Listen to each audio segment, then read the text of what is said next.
Hello world, I be that fella, better late than never, your host forever, and you are tuned in to another segment of Hip Hop, Hip and Dig It. Can you dig? Now jumping right into it, the West Coast is no stranger to the hip hop scene at all. And just like the rappers, we all know the producers play a very important part. And most times when West Coast producers are mentioned, we commonly hear names like Dr. Dre, The Alchemist, DJ Mustard, Pudge boy, Madlib, the dope spitter himself, Mr. Daz Dillinger, and DJ Quick, just to name a few. So who is Track Bully? And why have you not heard his story? Well, this is South Los Angeles native, 21-year-old Kevin Robert Harris II, known to his friends and colleagues as Track Bully. Now, around 2009, the young local producer was definitely on the verge of breaking into the music industry. His name and his sound had become popular enough to gain the attention of artists like none other than the West Coast legend Ice Cube, who had actually just purchased a beat from the young producer. And it was rumored that Rihanna, as well as pop singer Britney Spears, were also interested in his work.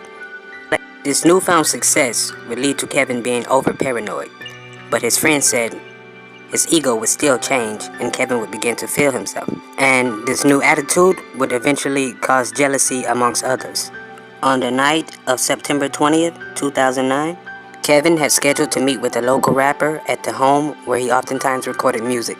After pulling up in his green 1995 Camaro, a dark-colored car would pull up beside Kevin's car and fire off 10 to 17 shots. 21-year-old Track Bully would later die in the hospital.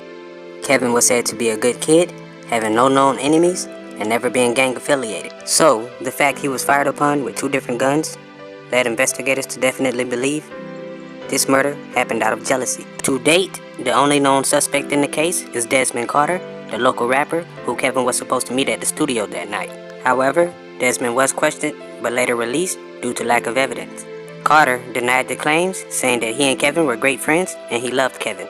Sadly, Kevin had expressed concerns earlier that day before being killed, revealing that the fast-growing success made him feel like something was definitely about to happen.